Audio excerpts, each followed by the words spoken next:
Without any further ado, I'd like for Stephanie to start the presentation tonight. Thank you, Stephanie. Thank you so much. Thank you, Kathy. Thank you so much, Nancy. So this is sort of like a really exciting opportunity because it's not anywhere other than Westchester County where you can introduce prevention and recognition of co-occurring disorders and also access integrated treatment. So my mantra really is you can't prevent something you've never heard of. You can't demand access to better care if you don't know what's missing. But Westchester County truly is the place where, from prevention through sustainable recovery, there are plans in place and there's ways to access support. So I'm going to do the presentation. Actually, we kind of went back and forth, the traditional Stephanie presentation or actually utilizing the new curriculum.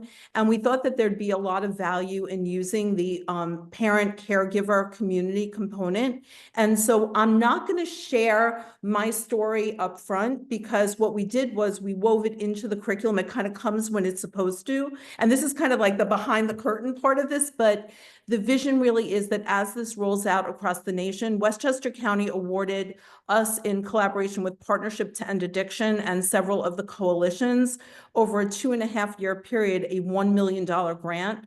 It is the only place in the entire country that is utilizing opioid settlement dollars in this like sort of innovative way. And so the vision truly is, and both Partnership and the county were very generous. They said, Stephanie, at the end of the day, we want this curriculum to be yours so that you can take it and roll it out across the country. We're building out a train the trainer model, but ultimately, if I'm not physically presenting the curriculum and somebody's presenting it without lived experience, we wanted a moment in the curriculum where you understood sort of the why behind it. So I'm going to save the why for the right time, and I'm going to begin to share my screen and get ready to rock and roll. So here we go into the slideshow. Can everybody see it? We good? Yes. And I'm really, okay. And I'm also going to be very honest, not a big fan of the webinar. I would love to see all of you. I'd love you to be able to unmute when you need to, but I'm being very well behaved and not complaining. But I can see Nancy, Kathy, and Lorena, so I have a little bit of an audience. So I'm going to keep an eye on my clock so that I know when to give it over to Lorena, and here we go. Empowering families, navigating co-occurring disorders for a resilient future. Oh, what did I do? Did I unshare? Why can't I see my own screen? That's really strange. This has never happened before. I love having a little technical difficulty as I begin. Let's unshare and let's reshare. Okay, now we're good. You can see, I can see. Our session objectives, defining what co-occurring disorders is. We're just going to briefly review the common mental health challenges that are affecting our young people. We're going to talk about the common substances misused, and I'm just going to say that list is always growing. Unfortunately, there's no shortage of things out there that are designed to kill us, so it's really important to be aware of what the trends are. We're going to talk a bit about risk and protective factors, the pathways to developing co-occurring disorders, and what our families can do to support our young people. Some of this foundational work will be some things you might be familiar with. I'm really excited for when we start leaning into the co-occurring disorders part of this, so you can kind of see how it all scaffolds and comes together. I think that a lot of people are really comfortable in the mental health space, mental health matters, and there's a lot of hashtag campaigns and prevention opportunities. And then people are kind of used to like the dangers of the substances. What we really focus on is mental health matters, but the why. And the why is because if we don't support our young people as they're facing mental health challenges, they might turn to substances to self-medicate. And that's a big part of this. And so we're going to identify what families can do to support our young people. I am not a mental health clinician or a substance counselor or a co-occurring competent provider. I'm a parent with lived experience. I'm an attorney by training, haven't practiced in a long time. I was a former PTA president and school board member. So my goal is to not give you powers that you didn't have before. So I want you to think broadly. You don't necessarily need to diagnose anybody in your life, but we want to think broadly about a mental health challenge. The kind of things that impact a young person's ability to thrive. They might be depressed after the loss of a loved one. They might feel depressed after a breakup. They might feel anxious if they didn't do well on a test and they're not sure what to do next. That doesn't necessarily mean they have a mental health disorder, but we want to know, like, our spidey senses are tingling, something's going on. We want to be mindful of that. Substance use, any substance use under the age of 21 is technically a substance use disorder, but we want to think a bit about this broadly as well. So let's say you have a child, they went to a party, they drank a lot, they came home, they threw their guts up, and they're like, I am never doing that again. They don't have a substance use disorder. They've kind of experimented, they tried something, they've learned their lesson, you're good. Other times it's something where you're starting to notice that there are problems, changes, and so you want to be really mindful of that. But for us, we're really grounded in this space of co-occurring disorders, the combination of both a mental health challenge and a substance use issue. I am going to share with you now, and I'm hoping the sound works the way it's supposed to, and I've been told that I will know very quickly if there's an issue. So Kathy talked very briefly about our public service campaigns. So Westchester County's work has really become nationally recognized by this point, and there was a New York Times featured piece on our work in 2022. From there, an Ardsley resident and somebody who was a few years older than my son reached out and said, I work as an executive producer at an advertising firm. We're interested in doing a public service campaign with you. What I didn't know was that we were going to end up with a 3-minute PSA that won 40 national and international awards. Every single line in this PSA comes from somebody with lived experience, a parent, a loved one, or a young person who luckily made it out the other side. One in particular who actually was Lorena's, one of her first Encompass cases. And so it's a ride. It's a really intense 3 minutes. I wish I could see your faces because I know that it might hit some of you with lived experience a certain way. But without further ado, we're going to go on this ride together. Here we go. McFarland? Okay, I got one. Drink if you've stolen clothes from Lisa's closet. I like that. Come on, I know at least one person. Drink if you have a crush on someone that's not your boyfriend. Drink if you posted a photo I look trash in because you look good in it.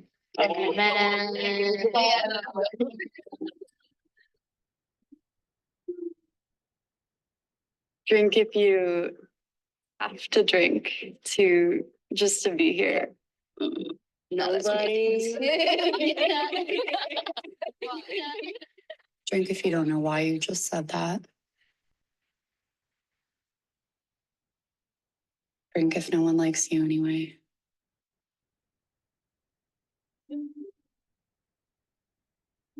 Drink if you replay every conversation you had that day in your bed at night.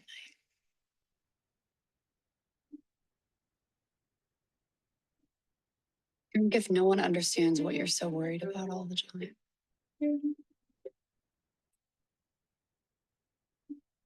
Drink if you can't go to class without it. Drink if you're pretty sure everybody hates you. Drink if you've stolen your dad's pain meds because drinking doesn't cut it. Drink if you can't escape the thoughts in your head. Drink if you're so anxious it's happening again.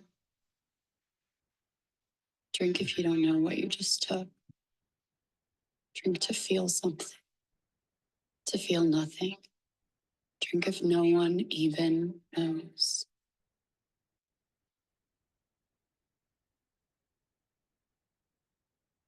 If you're happy and you know happiness won't last.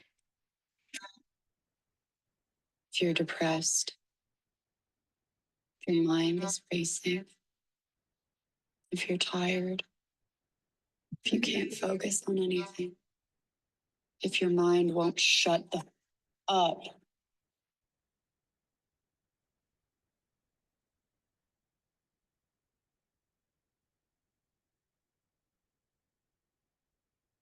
Drink if you're afraid you won't wake up tomorrow.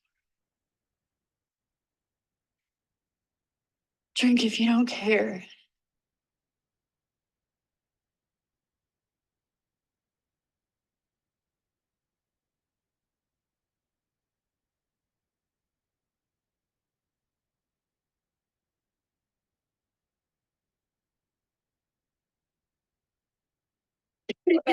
So everybody kind of starts watching the video and thinking it's going to be fun, and then it very quickly kind of escalates, and you kind of go through the circles of challenges. And I've been told by people in recovery that it is the closest thing to describe what their experiences were. It didn't have to be every line, but there were certain lines that resonated with each person. I will say we do not include this in the curriculum for our high school students. We have a 3 sessions curriculum for high school. We have kind of kept that aside because we use that as part of our co-occurring disorders awareness programming. We have a whole kind of discussion guide for them so that they can put themselves in the shoes of the different participants, who their potential adult supports are. But we know that that really has to be done in an environment where there's somebody who's professional, who's working with them doing it. So I just want to put that out there. So why does mental health matter when talking about substance use?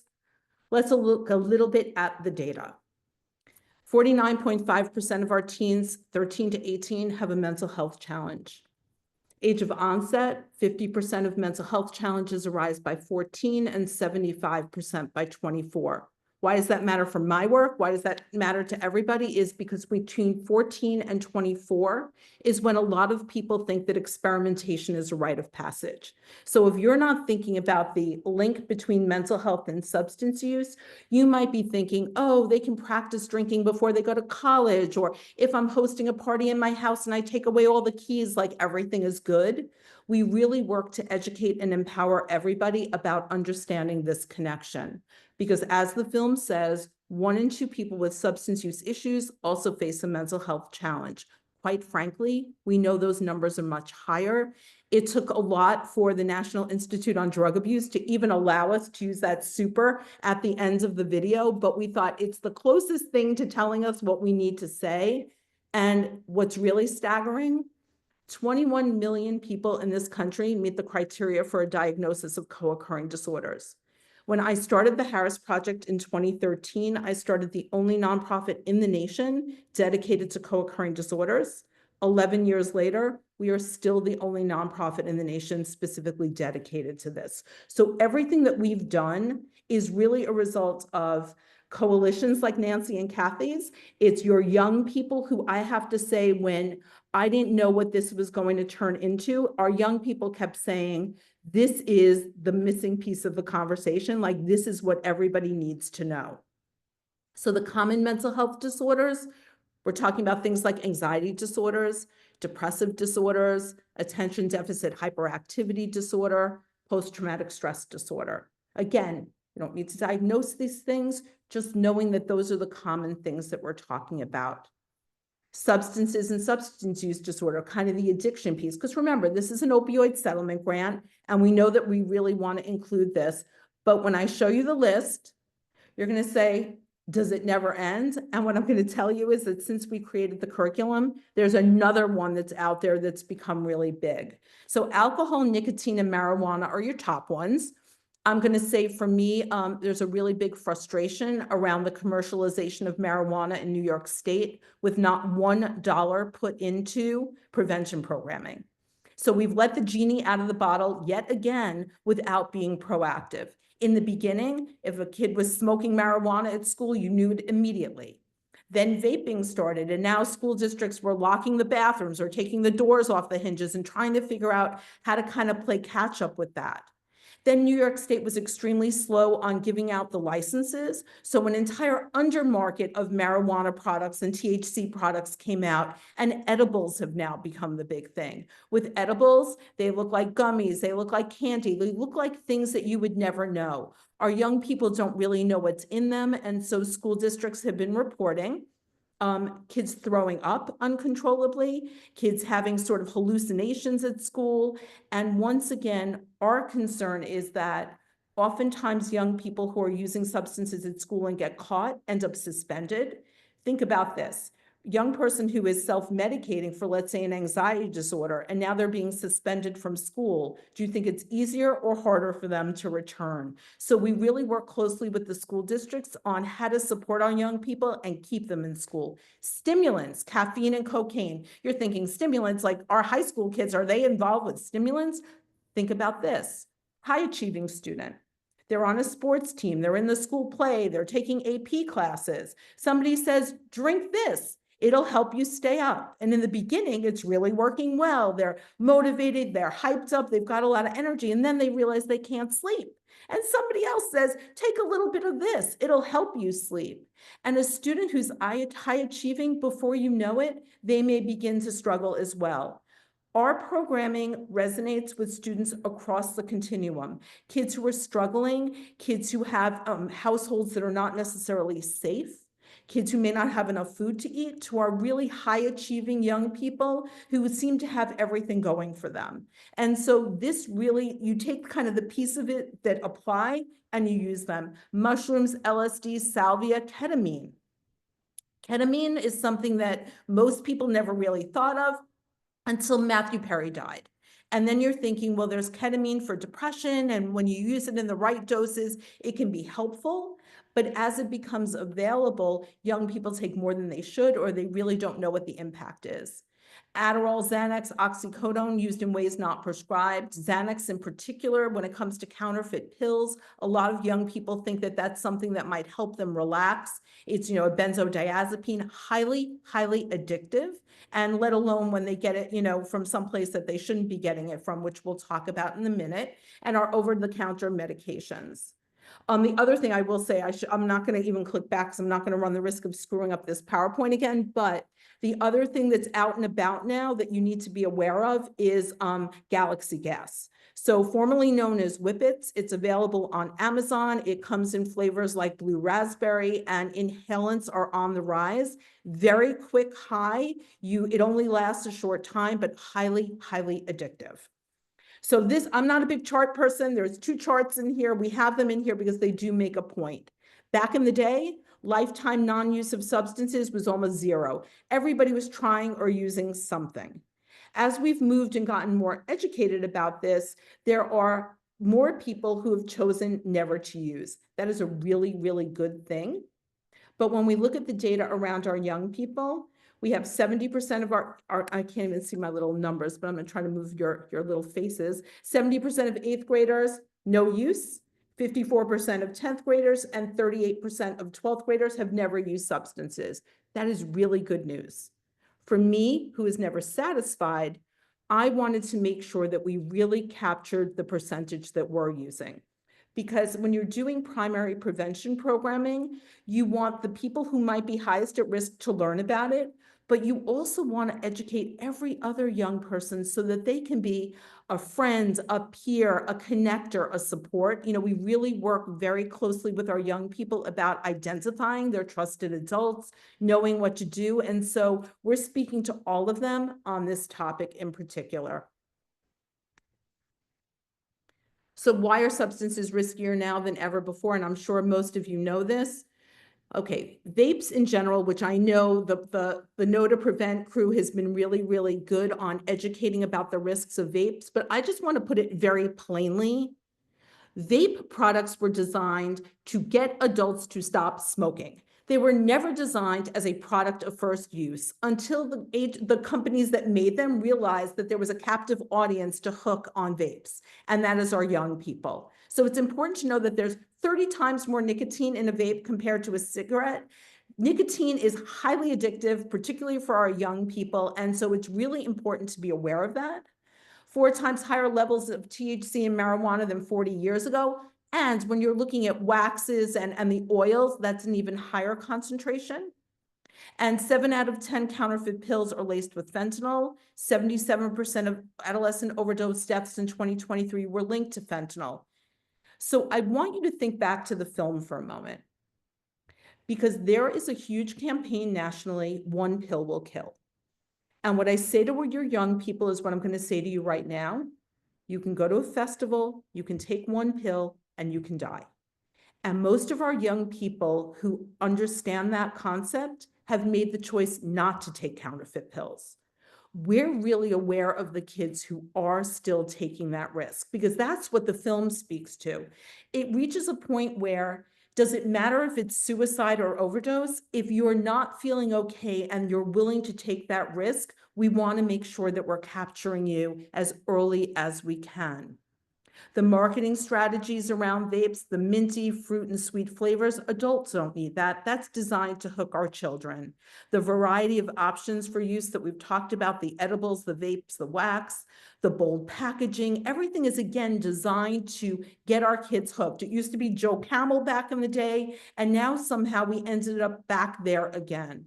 Using social media and influencers, I love Snoop as much as the next person, but it does infuriate me that he and Martha Stewart have that whole sort of marijuana brand, and they're not really doing anything to educate and empower our young people about how different it is for them. And so I view this as exploiting vulnerabilities, taking our high-risk kids, our kids who think it's going to help reduce their stress, and infusing this into their narrative.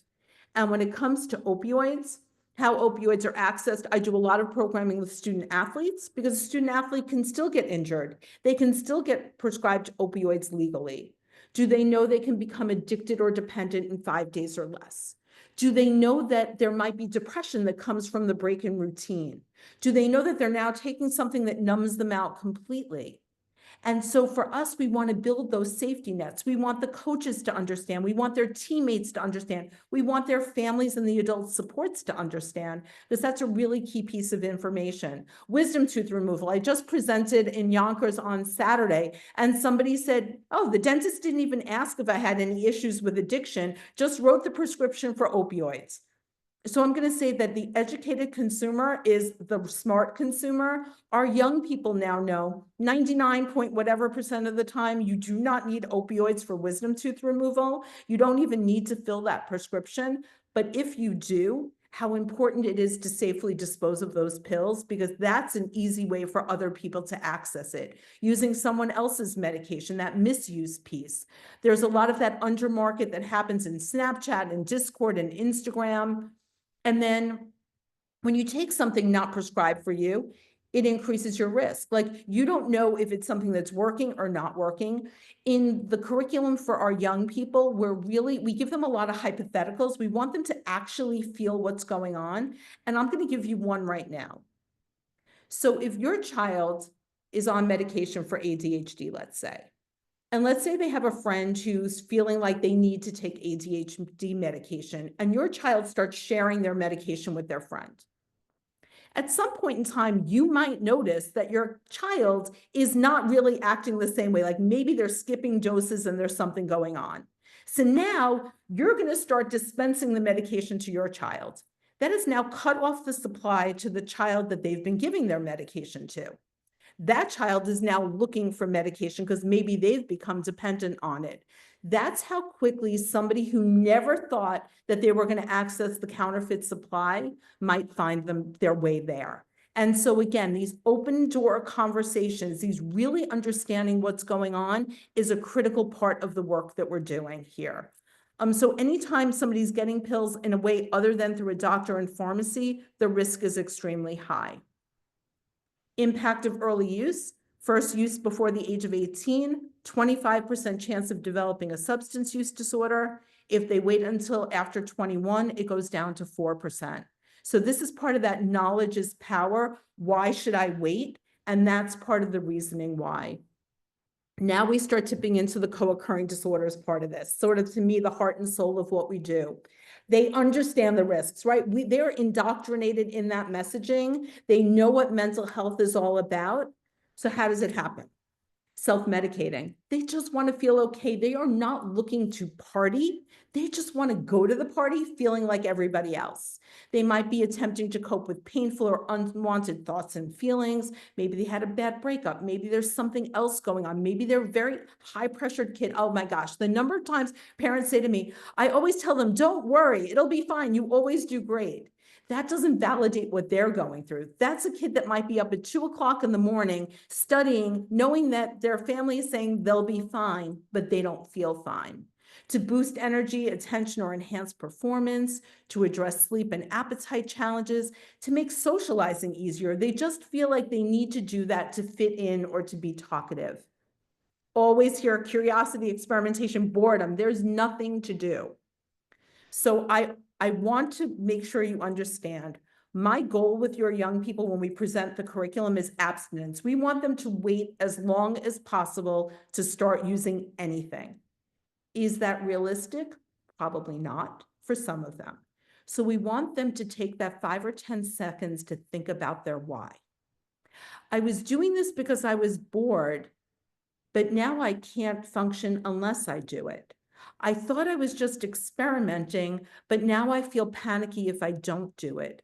If they can access resources earlier, that changes everything. The trajectory really changes. So we want to keep them from being in crisis and to really create these opportunities for friends to notice what's going on with their peers, for the young person themselves to begin to self-identify, which is the home run. Lack of immediate consequences. Everything was going fine when I first started doing this, but now there's like cracks and people are noticing there's a problem. Am I going to be resistant if the people around me are concerned? Or are they listening to me non-judgmentally and asking me questions that make me feel safe talking about what's going on? That's a big part of what we focus on as well. So I will say that in my CODA time over the last 7 years that we've been doing this, I've probably presented to more than 100,000 high school and college students. And they will say to me, because I ask them all the time, peer pressure is not what we thought peer pressure was. There is no kid that's standing at the party saying you have to do anything. But there is often a desire to fit in. And so we work with them a lot on refusal skills, on owning their narrative, on being open about what they're going through and why they're choosing not to use substances, to be able to say, I have a bit of an anxiety issue and you might think that this is going to help me, but I know it might make it worse. What that does is it opens the door to conversations. And so we kind of flipped the script, and we've now with the new curriculum really included that very heavily. And I will say that it's a 3-session high school curriculum. We have already been told by health teachers they'd like it to be 5 sessions. They would like to do 1 full session on the hypotheticals with a deep dive. And they also want to do 1 whole session on the refusal skills, because they really find that it's the first time that we're digging in deep on what you can say and how you can talk about it and create a safe space for other people to talk about what they're going through. Learned behavior, family and social norms. So the other thing that I, as a former PTA president, will say is that bringing in programs, oftentimes adults feel like we're there to judge them. This is a very different ballgame. We encourage our young people to think about what their families, the adults, might be doing, and recognize that adults in your life who are struggling with their own use of alcohol or marijuana or even prescription pills probably had no idea that their mental health and substance use were linked, and that you have the chance to kind of change that. And so this is a judgment-free zone. If you need help and support, we encourage you to get it as well. But this is really about the young people right now, because co-occurring disorders is truly one of the largest public health crises that most people have never heard of. This one chart is a chart that I really hit home on, because 207,827 people died in 2022, drug-related, alcohol-related, and suicide. And to look at those together and to know that a very large portion of those people had co-occurring disorders is why this conversation is so incredibly important. So risk factors, genetics and family history, medical disability or illness, trauma, feeling unsafe, being isolated, bullying. Bullying, notice, not the bully or the bullied, both are at high risk right there. The person who is really going after other people is probably struggling themselves. And the person who is willing to kind of be bullied, not willing, that's a really bad way to put this, but somebody who is at higher risk of being bullied often has low self-esteem themselves. And that's why it's important to think about that. Low access to resources, culture and stigma, high levels of stress, certain personality traits. We may have children who are exactly like us. We may have children that are wired completely differently. We didn't make the easy ones easy, and we didn't make the challenging ones hard.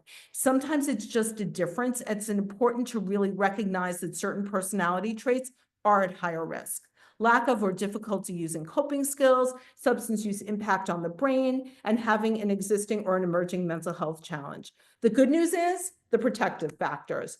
Healthy habits, regular physical exams, avoiding substance use, having a routine, which is why we really try to keep our kids in school, having goals and purpose, spirituality and religion, taking tech breaks, confidence, healthy boundaries, self-awareness, positive peer supports, interests and hobbies, regular school attendance, and the number one protective factor, feeling close to at least one adult, which means you may not be the right match even for your own child, but you might be the right match for your niece or nephew. There might be a coach at school or a guidance counselor or a health teacher. We really work with them on curating their list of trusted adults.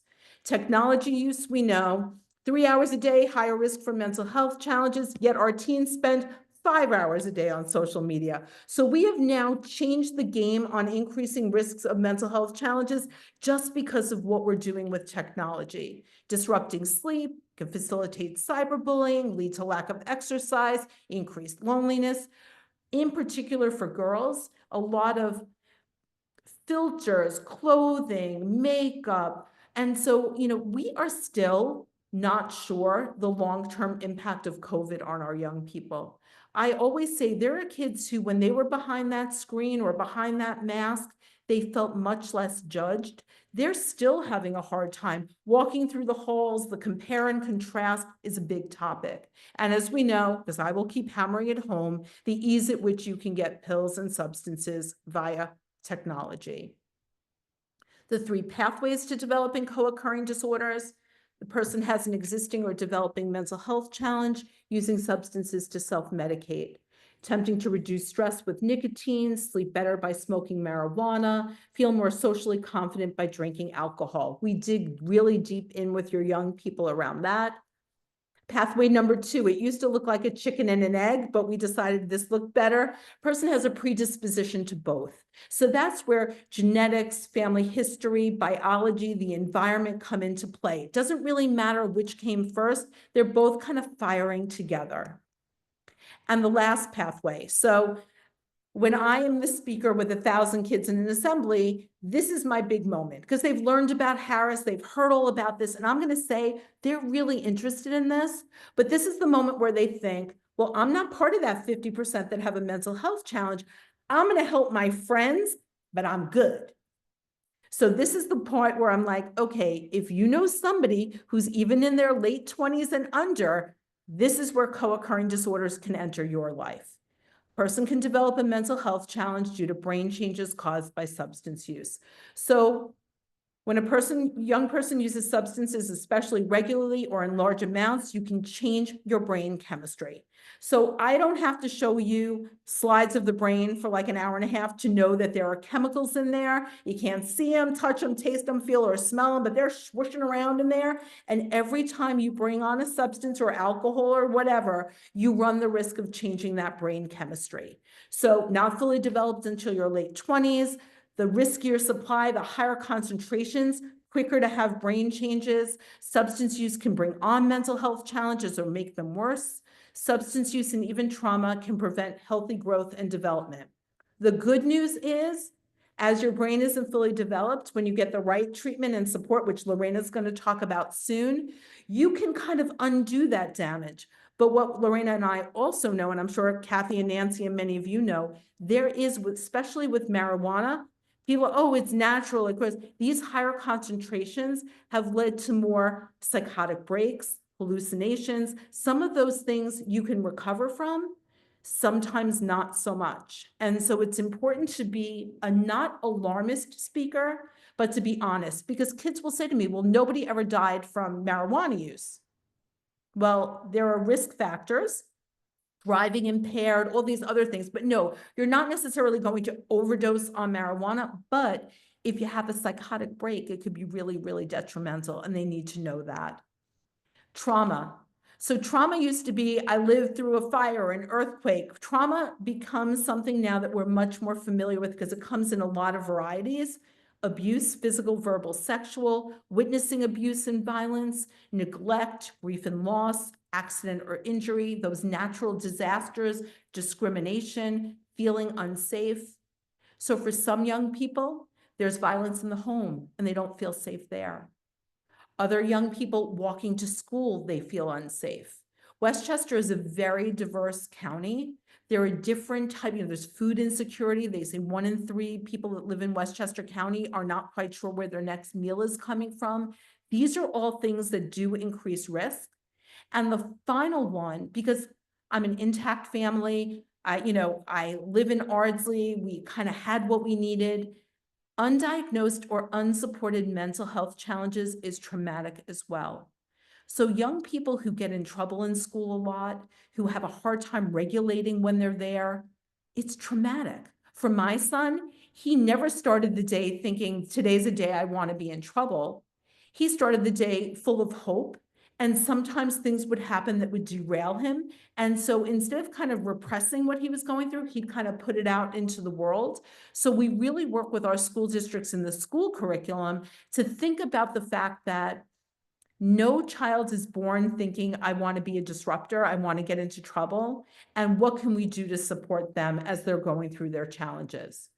And that key protective factor, that trusted adult, provides that reliable, consistent support, emotional safety, guidance and mentorship, being a positive role model, active listening. We always say, listen 90% and talk 10%. Like, we are helpers. Like, I know every single person on this Zoom, because you're here, wants to help. And so part of what you can do to help is really, like, at times, don't compare your experiences, just listen. They're going through what they're going through in that moment, and they just maybe want an ear and validation that what they're going through is something that you're not afraid of, that's something that even if you don't know what to do, you know how to help them to get to the next step. And being an advocate, because being an advocate is really important, but the impact on the family, there can be distress, shame and embarrassment, isolation, withdrawal.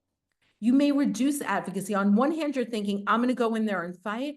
But sometimes there's embarrassment, there's stigma, there's that shame feeling. So we really want to rip that Band-Aid off and just let you know that the goal here is to make sure that you're getting the support you need, that you're not delaying treatment, that you're not acting in crisis, that your spidey senses are tingling and you're like, I need to do something now. This is the time to take action, because the time between the onset of a mental health challenge and the development of subsequent substance use disorder is a key window of opportunity where co-occurring disorders can be prevented. Don't wait to get that mental health support. Don't wait to do that assessment. The earlier you do it, the better off you'll be. Because 90% of people with co-occurring disorders, the mental health disorder came before the substance use disorder. The mental health disorder arising in early adolescence. And I know, because the data is old on all of this, I know that even though they say 5 to 10 years later for the substance use disorder, the window is getting closer and closer. So acting early can really change the game. Potential warning signs, what it might look like, family or personal history, avoiding friends and family, struggling to focus, finish tasks, or make decisions, using substances when they're alone. I know a lot of the school districts and a lot of the coalitions bring in hidden in plain sight.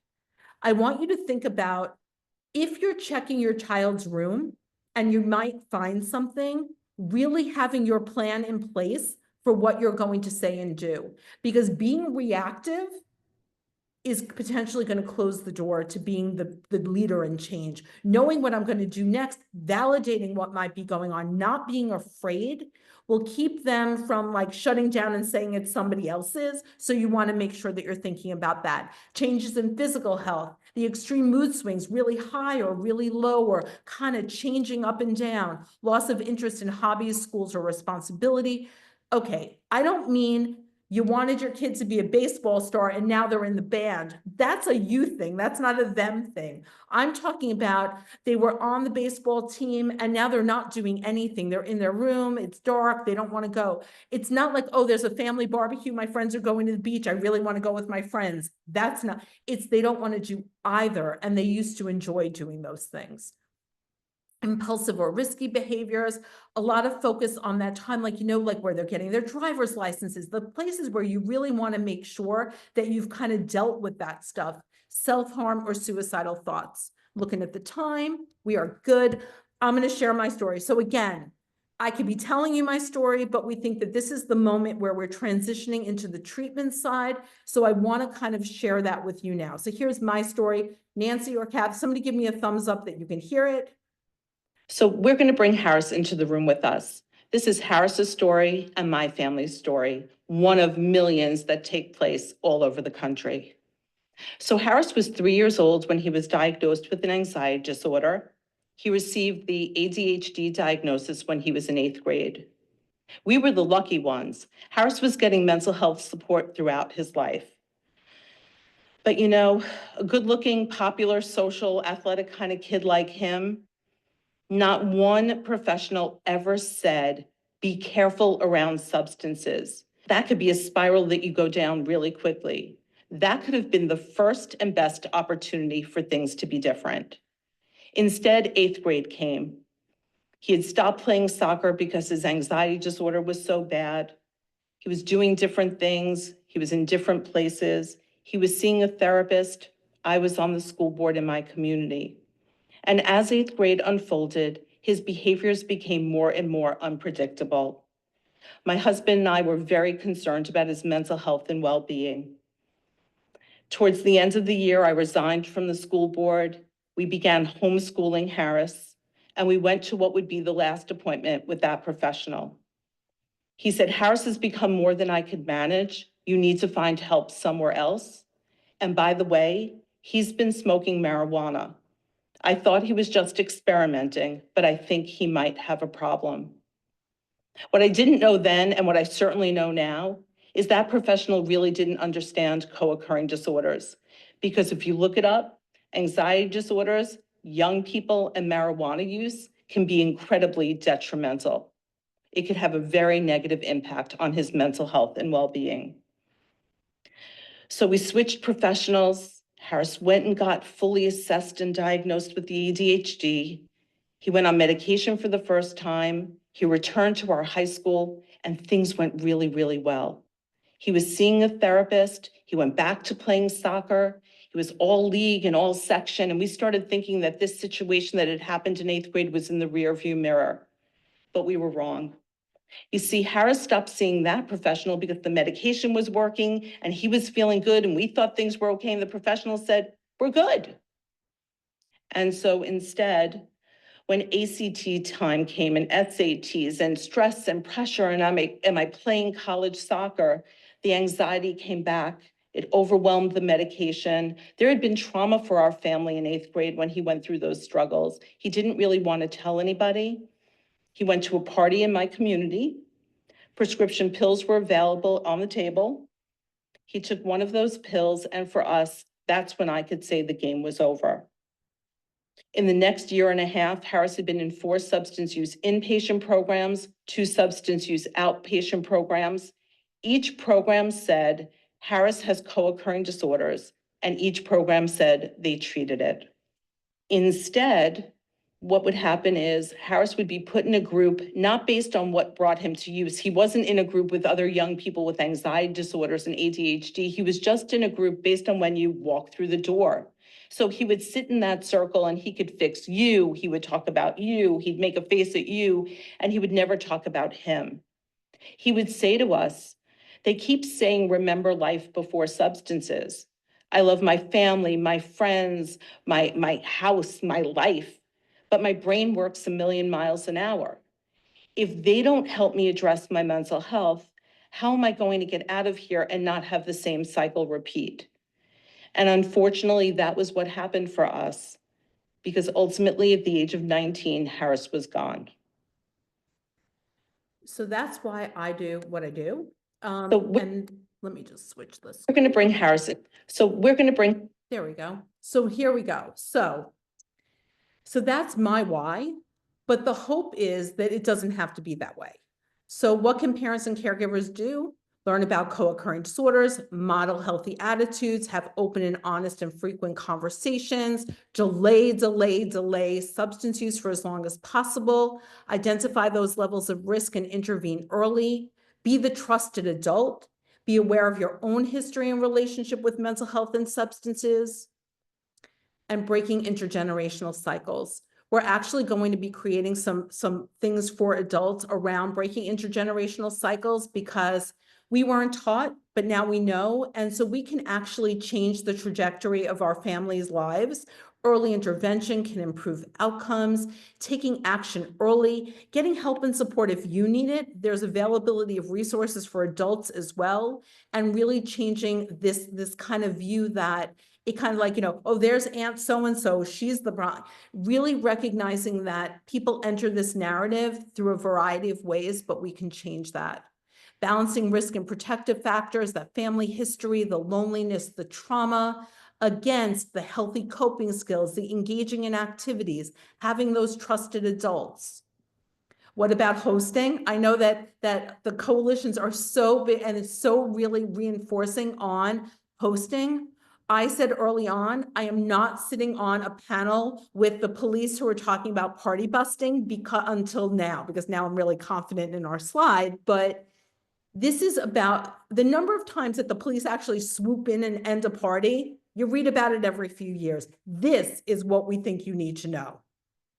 If you allow teens to drink and use substances in your home, it normalizes behavior. It opens the door to a young person who's struggling with their mental health to developing co-occurring disorders.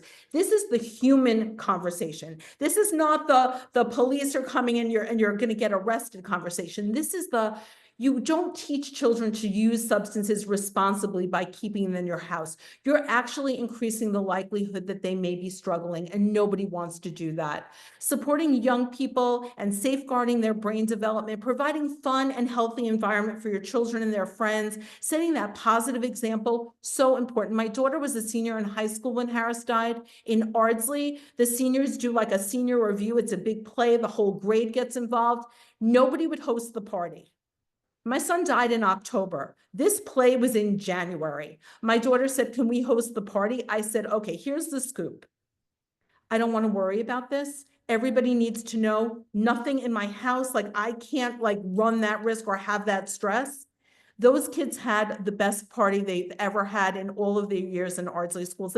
My daughter's 28, they still talk about it because nobody even thought about use. It was just plain old fun. And that's what we're hoping to get back to. So we don't want to provide substances underage. And we know, yes, the police can come in, you can be liable for all of that. It's important to know that's there. What can you do to already support your children's health? If you're worried they're struggling, have a conversation. Come from a place of love. Center their health and well-being. Listen carefully and not judgmentally. Ask about the why. Share your expectations. Be direct. Explore refusal skills and exit strategies, how to get out of situations safely. Don't force the conversation. Don't have a conversation when they're hungry, angry, lonely, or tired. Take a deep breath and wait. Don't get defensive. This is not about you and your parenting. This is about what they're going through. Don't take what they say at face value. The quickest answer is not always the real answer. Take some time. Maybe do it when you're in the car driving, when you're not making that face-to-face intense moment. Do they need outside help? No? Okay. If they do, it's important to know this is your wheel of support. Other family members or family friends might be places you go. School staff, who are your trusted people in the community and religious leaders. There's so much work happening in Westchester around making sure that religious and faith communities are more able to be supports. Others like coaches and friends and family, medical professionals, mental health professionals, and first responders when need be. But integrated care is the home run. Lorena's going to talk about the treatment that we have in Westchester for co-occurring disorders, treating both mental health and substance use disorders outside Westchester within one program. In Westchester, a single clinician. A coordinated approach, maybe there's medication that's required, available. Maybe there's support that's needed for the family. We have invitation to change. We are building an ecosystem where there's a complete continuum: prevention, early intervention, treatment and family supports, all the way through to recovery. This is the flyer on Encompass. Lorena's going to go there in just a moment. This is my tip sheet. Go to theharrisproject.org to kind of know what you should be looking for in a program. Partnership to End Addiction has co-occurring disorders resources. They're an incredibly solid national partner for our work because they do all of the prevention research and have a lot of support for families. This is their stuff.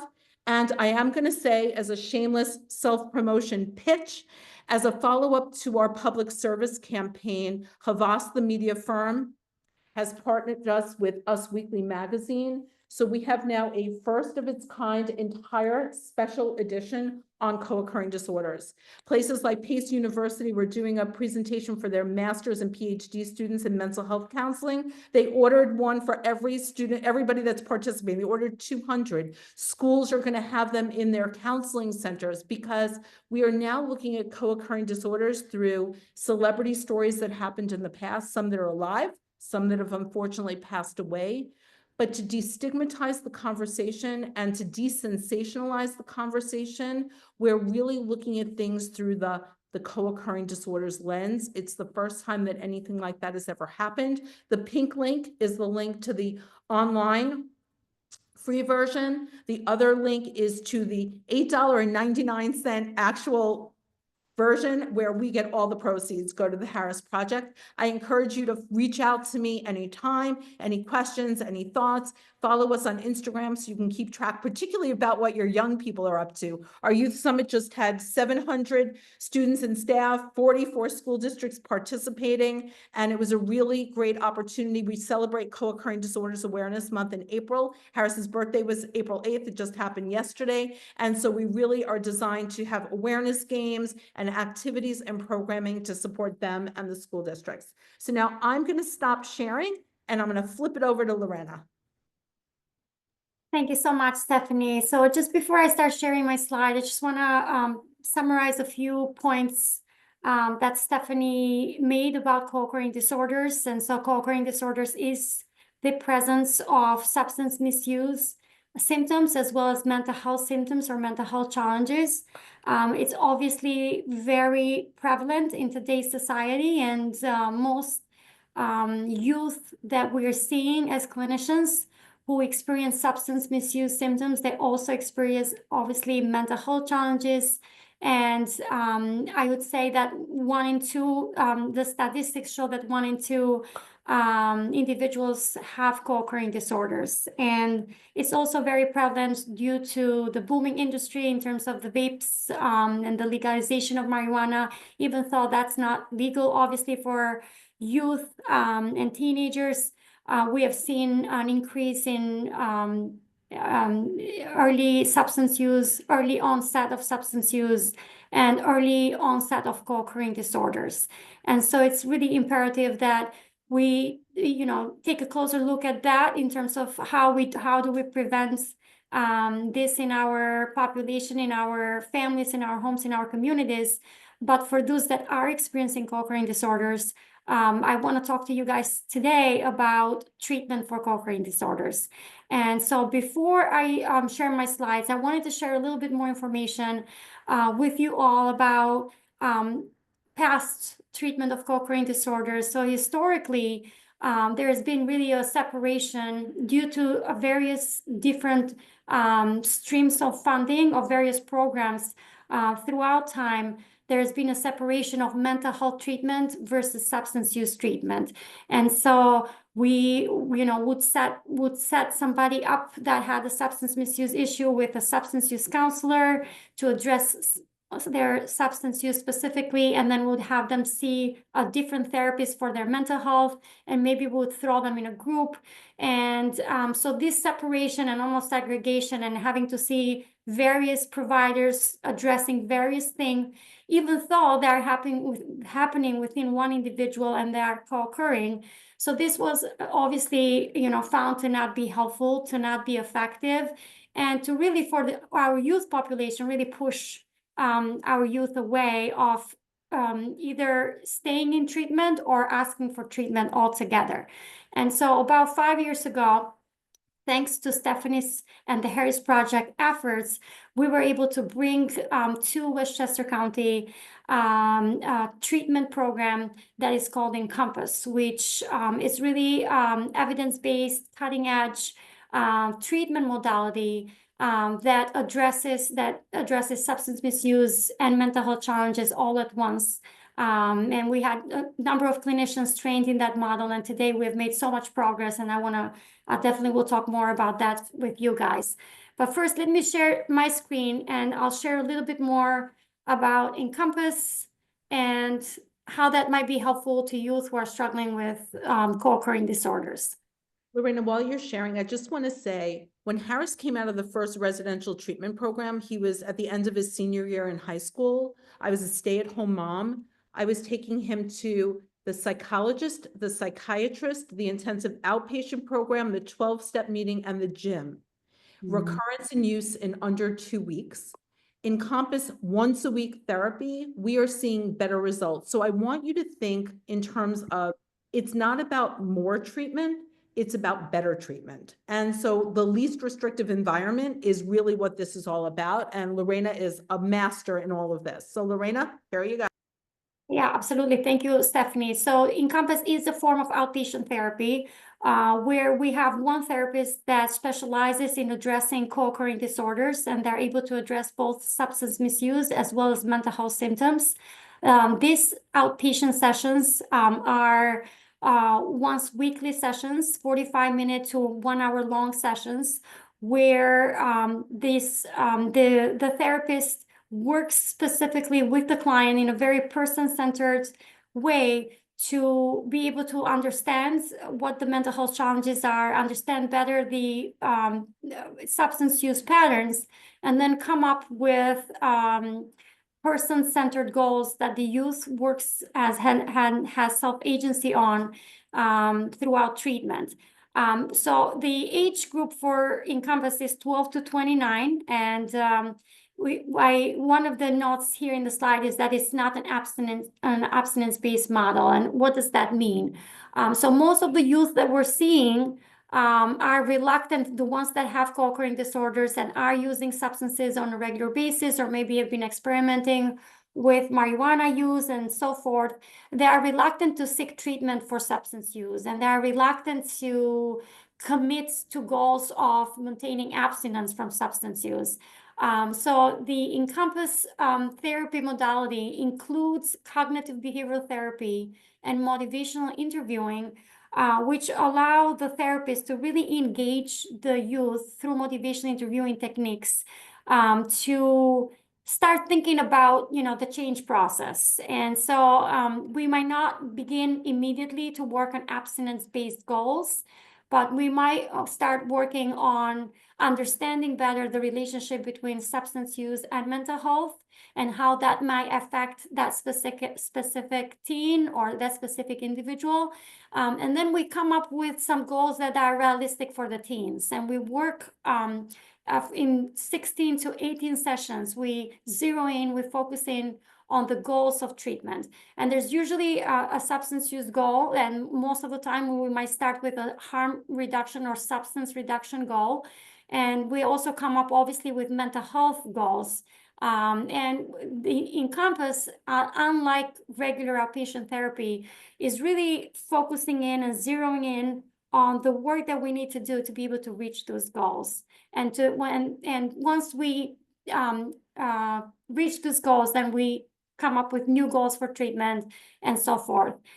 This is a skill-based model in the context that when we're working with you that are coming up with certain goals and they want to work on certain things, the therapist will teach them the skills that they need to be able to achieve those goals. And so, and I'll talk a little bit more about it further down in the next slide on and give you some examples of what are some of the skills they may learn in session and so forth. A youth-centered treatment really means that the youth has a lot of self-agency about the treatments, and we want to make sure that they feel that they have a sense of control, that they have a sense of choice, and we want to make sure that any changes that they commit to working on are coming from an internal drive as opposed to an external drive. So we know that, for many of our young population, giving them consequences, excluding them from school, school suspensions and so forth are really not good enough consequences to make them really, make changes to some of their maladaptive behavior patterns. So we really work with them to come up with, internal motivators when it comes to working on their co-occurring disorders, when it comes to working on making changes to their substance use, to making changes to their maladaptive habits that ultimately are going to help with their mental health. This is an incentivized program, which means that we positively reinforce anything that all changes that they are and all accomplishments that they're able to make in session. If we're working on specific skills in session and the youth is able to practice those skills outside of the session and comes back and lets the therapist know, we positively reward that. They get to spin a wheel, they win a prize. If they're given a specific work assignment and that might change, and that might be addressing something with a parent, setting a boundary, that might be a specific worksheet that it's going to give them some more insight into their triggers. If they follow up with those assignments, they get to spin a wheel, they get to win a prize. There is a drug testing component to Encompass. And it's only for rewarding purposes. It's not for punitive purposes. Because most of our teens start off with, I can start working on a small substance reduction goal. There is a lot of positive testing in the beginning, but we do reward them when they do test negative for substances. So we'll get them, they'll spin a wheel, they'll win a prize. The more weeks that they can go with testing negative, the more prizes they will win. The therapist, is important for me to emphasize that the therapists do a really great job at providing a lot of psychoeducation in terms of why using substances before the age of 25, it's has very negative detrimental effect on their brain development, on their physical development, on their mental health. And so we absolutely advocate for and encourage abstinence, but they don't have to, that doesn't have to be the cutoff, and they don't have to be ready for abstinence in order to enroll in treatment. But that's certainly something we talk to them throughout, and we heavily positively reinforce that when they're able to abstain for periods of time. And so the positive reinforcement and contingency management really helps them sort of try things outside of their comfort zones. Yes, go ahead, Stephanie. That the talk screens are unsupervised. I want to make sure that people understand that this is not like a gotcha moment. Like the kids could technically like use somebody else's urine, which is like if parents were home testing their kids, it's like you are no longer supposed to be the police in this model. Correct. By the same token, the therapeutic relationship that develops between the young person and their therapist, it's because it's a learning tool. You were negative last week, but now you're positive again. What might have been going on? It kind of just levels the playing field for everybody. And Lorena, I just want to make sure that you're talking like the risk tolerance for parents, because as a parent who went through this myself, it's like, okay, so this is not abstinence-based, which means it's not light switch on, light switch off, which means I might not be writing a contract anymore or taking the door off the hinges if they're using substances. And so understanding that it's a process, because you want them to be able to live in the world of exposure and learning about their own individual reasons for using. Yep. And the reality is also that, for most youth, asking them to make this drastic change immediately, it feels unsurmountable to them. And so, but coming up with small steps and small goals, and then teaching and giving them the coping skills that they need to reach those goals, giving them the skills to be able to reduce their substance use, giving them the skills to be able to deal with their cravings, cope with slips, or cope with urges to use. Those are the things they need. And then as they make this progress, it's incremental progress. And so once they're able to refrain from using at a certain time of the day, every day, then they can move on to applying the same skill set for the next goal that they get. And so it is a process, and we find this to be a successful process most of the time. As long as we continue, as long as they are consistent with treatment, and the parents are supportive of treatment. It is 16 to 18 sessions long, and so it has a beginning and an end. And if by the 18 sessions, the youth feels like they are in a good place and the therapist feels like they have reached their goals, then treatment can end. But if the youth and the therapist have formed a relationship and the youth still wants to continue regular outpatient therapy, they can absolutely do so with that provider. So we do have a lot of this treatment started 5 years ago, I think. I've stopped keeping track of the years. I keep adding 1 year after a year as we go on. But this treatment is available throughout Westchester County. These are some of the participating agencies. It's not only available, it's available throughout Westchester County in many community-based clinics, but it's also available in many school-based satellites, which is amazing that, we can have this in school clinics, in the high schools. There's the White Plains High School, Portchester High School, Terrytown High School, Peekskill High School, and so forth. And so many youth don't even have to go home to leave, to have to deal with transportation, or parents don't have to deal with transportation to take them places once they get home. They can just do this during the school hours. So I'm going to move on and show you a little bit of some of the things, the skills that they learn in session, and here are some of the elements. It's a very systematic approach.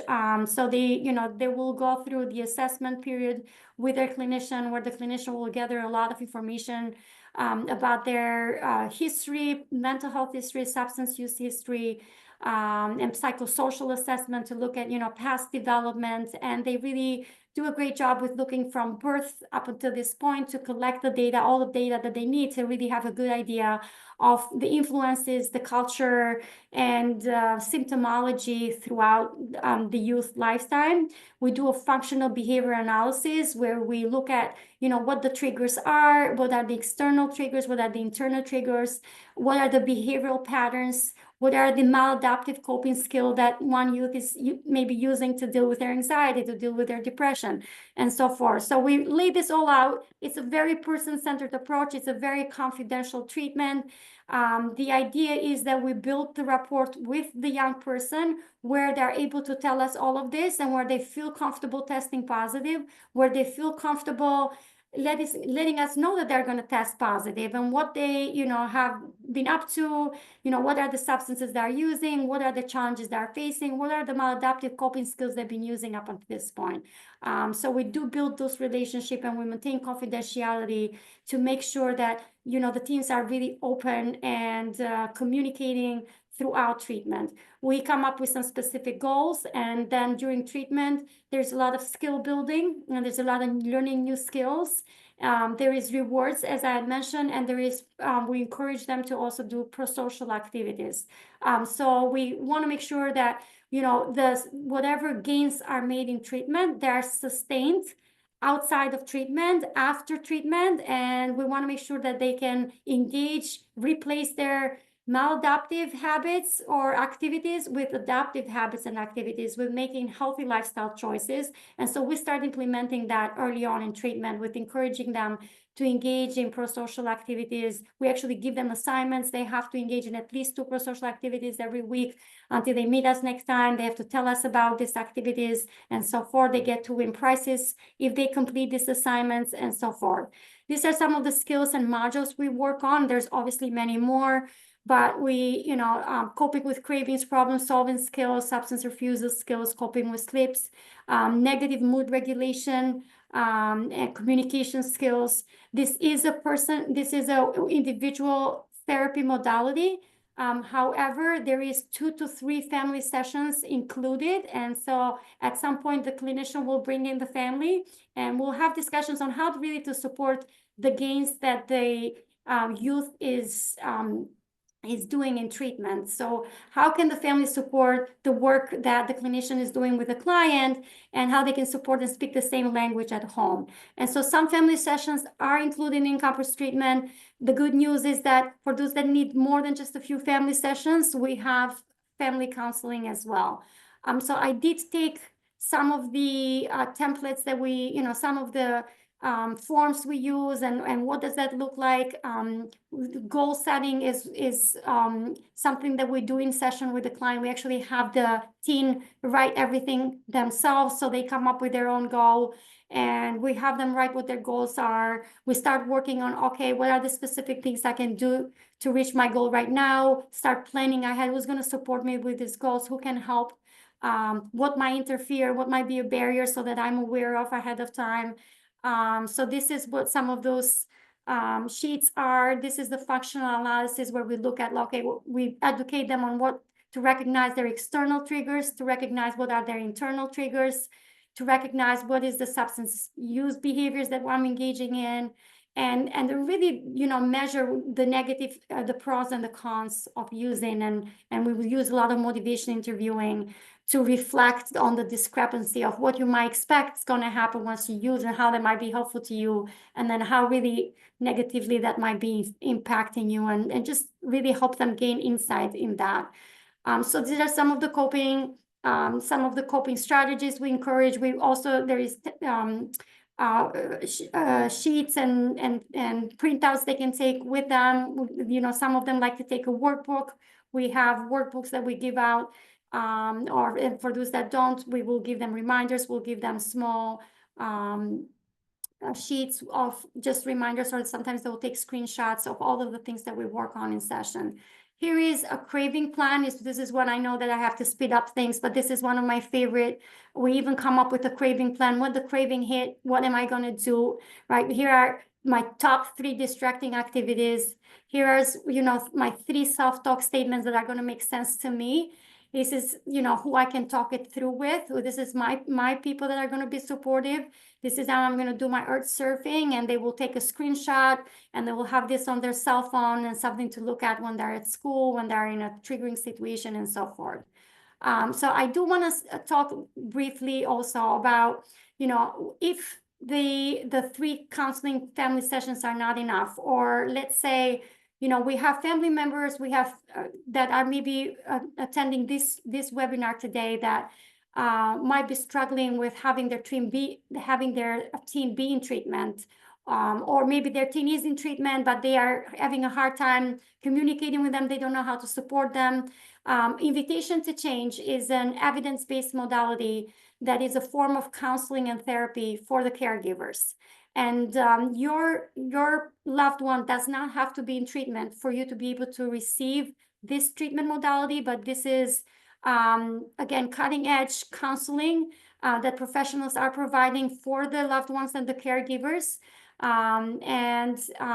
This really validates their experience, but it also helps them really learn to reimagine the way the role that they can play in the change process. It helps them understand and gain more insight on how they can be of support, how they can make change in this change process with their loved one.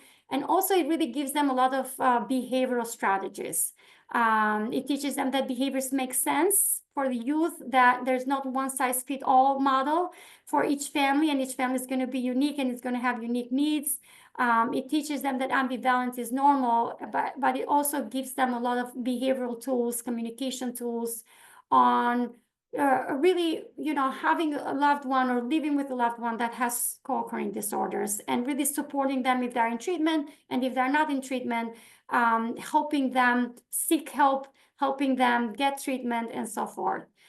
So lastly, we do encourage all youth, as I had said, to engage in pro-social activities. We start working early on with them to figure out what their interests are, and then how do we help transform their lifestyle a little bit so that they can start gaining some adaptive skills and coping mechanism, and make some lifestyle choices that they can carry for the rest of their life. And so this is where the Inclure fits in, and it's very helpful. This is a pro-social platform that we specifically developed for youth. When they came back to us and said, I want to do pro-social activities, but there's nothing to do, or I don't have enough money, or I don't have transportation. So we said, what? We will make this happen. And so the Inclure is Inclure means Encompass in French. and we are brother and sister. And this is the pro-social platform where any youth can go in, can scan a QR code, and a big calendar will pop up for that month, and it will show them what type of pro-social activities are happening in their community.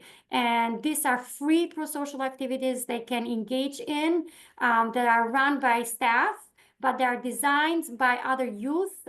So there's a lot of youth voice here. And there, we have a pro-social coordinator that that drives, in CLUR, coordinates on CLUR. He is amazing. His name is Jeffrey Suazo. This is his information.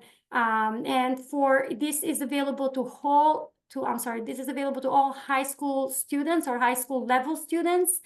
They can participate in one event. They can participate in all events. They can also become ambassadors if they like, so they can take more of a leadership role and start planning activities for other youth. Some of these events are in person and some of them are virtual.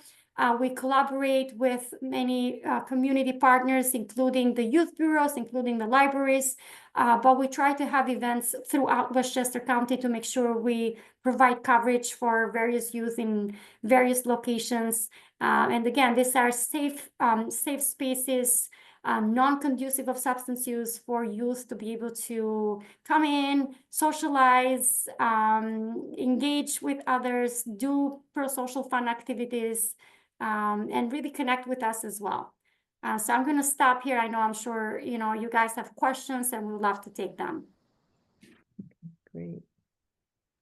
That's awesome. Thanks so much, Stephanie and Lorena. In the interest of time, because I want to be able to get to some of the questions that have come in, I'm not going to flip my screen back, but I am going to remind folks that when you get the link to, when you get in that email, the link to the recording and the tip jar document that has all of these resources are available on that tip jar document. They're linkable, including contact information for Encompass, for Inclure, for the Harris Project, and for other partners as well, including the county and the Partnership to End Addiction. But you will also get a link to the survey. It's a very brief survey. It's about 5 questions long. It takes just a minute or 2 to do, but it really does help us understand how you felt about this program, and asks about other programs that might be useful to you that will inform our programming in the future.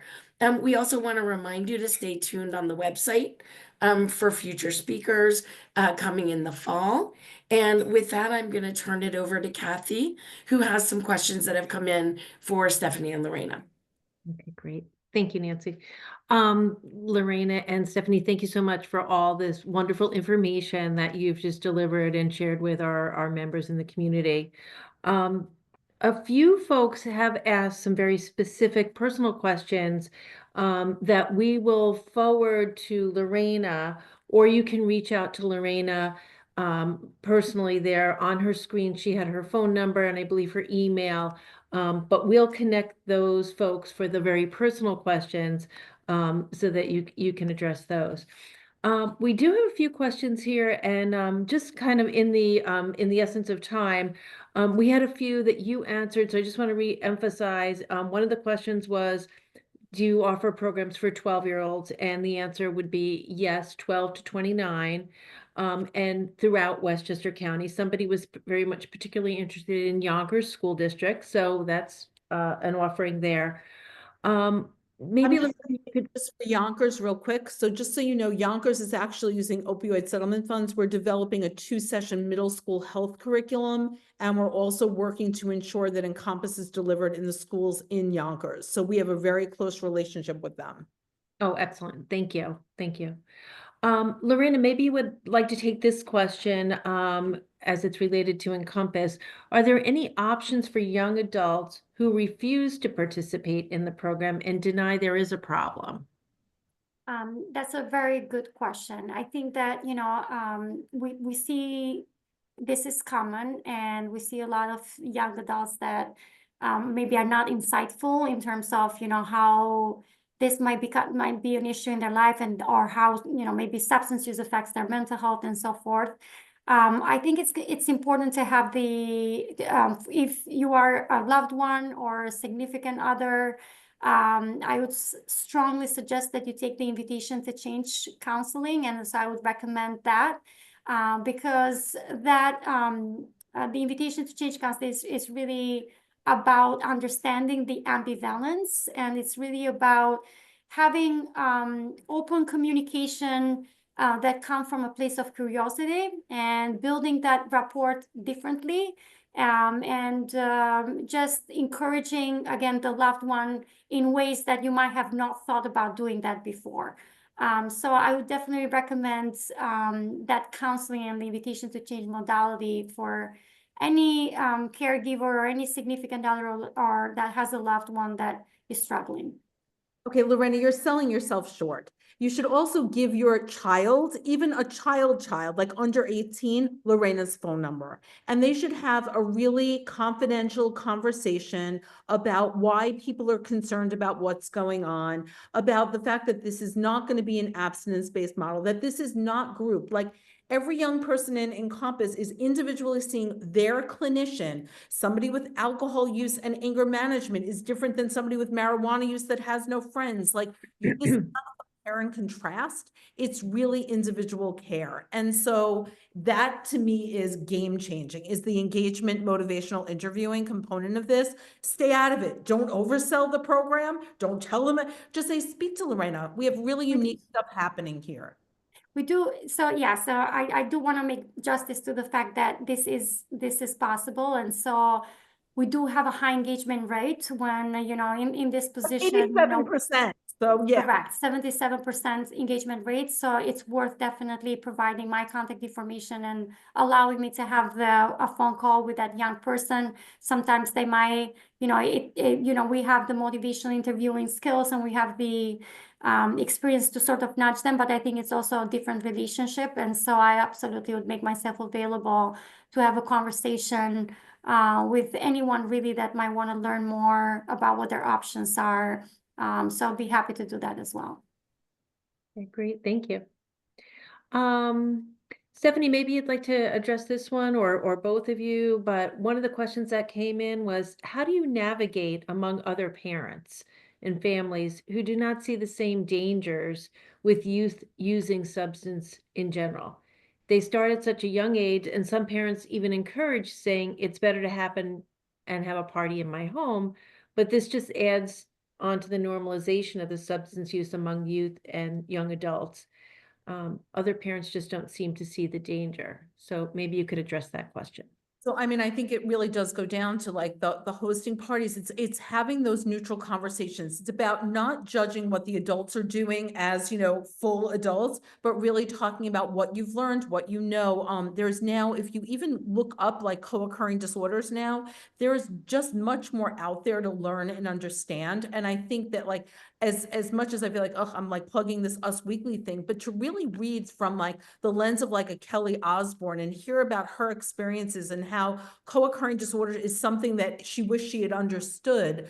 We want to kind of keep this as a neutral opportunity and an educational opportunity to understand the data, understand the statistics, and understand the differences. How many times, Lorena, have we heard, oh, like in European countries, everybody is drinking. European countries have very high rates of alcohol use disorder, binge drinking. And so, and even now the health risks, young women and alcohol use, the reports that are coming out are staggering around cancer and young women around alcohol use. So the more we can just talk about these things openly and judgment-free, I think the better off we are.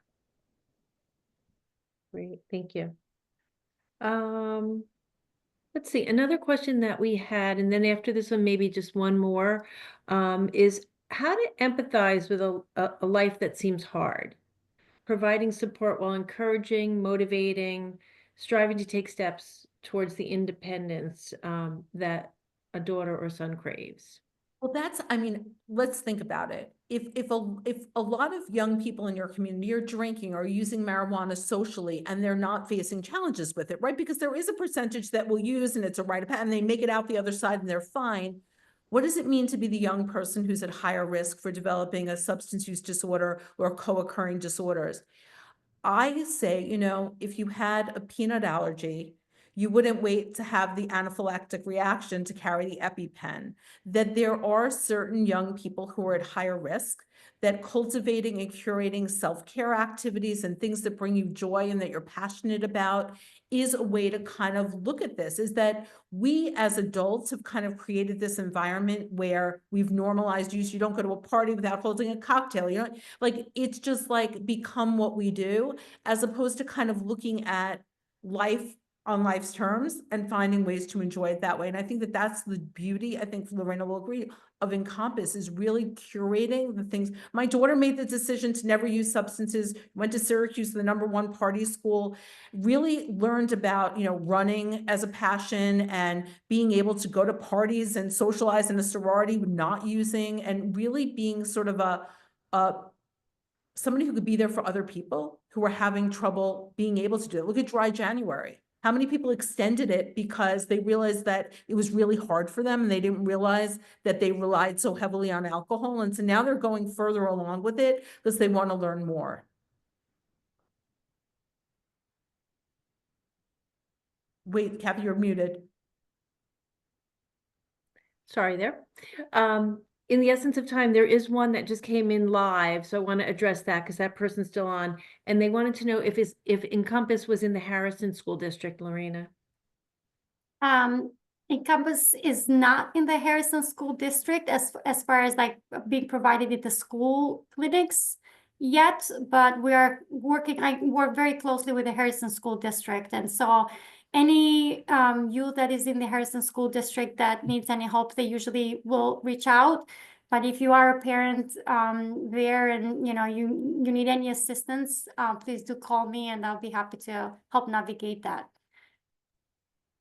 And we are right at time. I do want to say there was another question that came in live about ways to start to talk about, especially with younger students, like a 6th grader, for example, about topics and helping them with refusal skills, right? How do you say no? I will just share that one of our partners in this project, the Partnership to End Addiction, has some really excellent, they are one of the clickable links that's going to come. All of these resources and links are going to come. There's a parent action plan. There are ways to talk to your child. There are links to the partnership that has some excellent resources for conversation starters.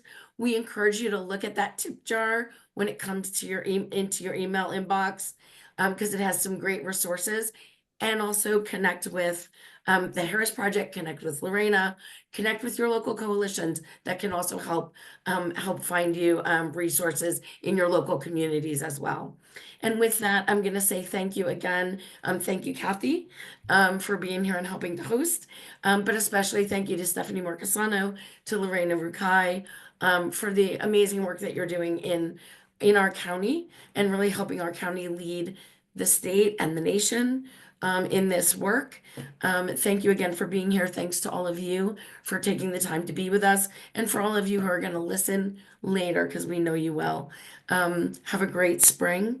Have a great summer. Look for us in the fall. Thank you. Thank you.